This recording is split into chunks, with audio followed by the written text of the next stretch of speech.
सोमवारी ठाकरे गटाचा निर्धार मेळावा, आदित्य ठाकरे मतदार यादी घोळ करणार उघड। केंद्रीय गृहमंत्री अमित शहा सोमवारी मुंबई दौऱ्यावर 2 अत्याधुनिक जहाजांचं करणार लोकार्पण। पाय लटपटायला लागले म्हणून शिंदे दिल्लीला गेले, संजय राऊत यांची शिंदेंवर टीका। फरार आरोपी गोपाळ बदने पोलिसांना शरण, महिला डॉक्टरच्या आत्महत्येचं गूढ उकलण्याची शक्यता।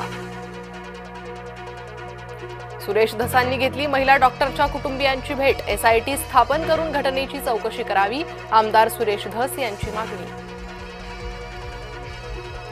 फलटणमधील विविध विकास कामांचं आज लोकार्पण, मुख्यमंत्री देवेंद्र फडणवीसांच्या हस्ते होणार उद्घाटन। फलटण पीडितेची ओळख उघड करणं निर्लज्जपणाचं काम, चित्रा वाघ यांचा अंबादास दानवे यांच्यावर निशाणा। सिंधुदुर्गात राणे बंधू आमने सामने येण्याची शक्यता, जिल्हा परिषद पंचायत समिती निवडणूक लढवण्याची शक्यता, नारायण राणेंच्या भूमिकेकडे लक्ष। रवींद्र धंगेकर घेणार उपमुख्यमंत्री एकनाथ शिंदेंची भेट, जैन मंदिराबाबत शिंदेंना देणार माहिती, जैन मंदिरात येण्याचं धंगेकरांकडून एकनाथ शिंदेंना निमंत्रण। कमला नेहरू रुग्णालयातून दत्तक घेतलेला पोरगा, गणेश बिडकरांच्या आरोपांना रवींद्र धंगेकरांचं उत्तर। नवी मुंबई मनपा निवडणुकीच्या रिंगणात मनसे उतरण्याची शक्यता, सुरक्षित पॅनलची चाचपणी सुरू असल्याची सूत्रांची माहिती।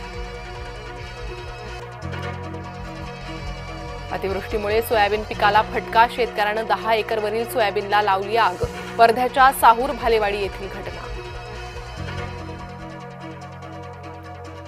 गोंदियात मुसळधार पावसामुळे शेतीचं मोठं नुकसान, पंचनामे करून नुकसान भरपाई द्या, नुकसानग्रस्त शेतकऱ्यांची मागणी। चांदवडमधील कांदा उत्पादक शेतकरी हवालदिल, कांद्याच्या शेतात पाणी शिरल्यानं मोठं नुकसान। सिंधुदुर्गात सलग दुसऱ्या दिवशी परतीचा पाऊस, हवामान विभागाकडून पुढील 3 दिवस येलो अलर्ट, मच्छीमारांना समुद्रात न जाण्याचं आवाहन। धुळ्यातल्या रस्त्यांवर खड्ड्यांचं साम्राज्य, अपघाताचं प्रमाण वाढलं, प्रशासनाचं दुर्लक्ष।